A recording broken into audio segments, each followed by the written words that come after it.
2024 আইপিএলে অধিনায়ক হিসেবে দেখেছেন একের পর এক ব্যর্থতা।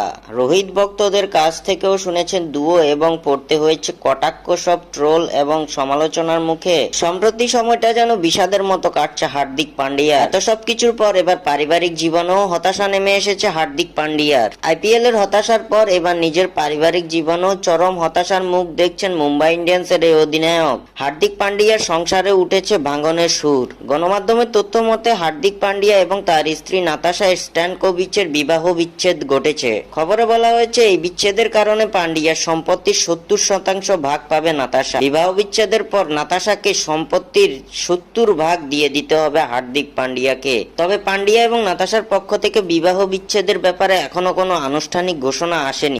শেষ পর্যন্ত যদি বিবাহ বিচ্ছেদ ঘটে তাহলে সম্পত্তির একটা বড় অংশ খোয়াতে পারেন পান্ডিয়া এবং হতে পারেন পথের ফকির। 2020 সালের 31শে মে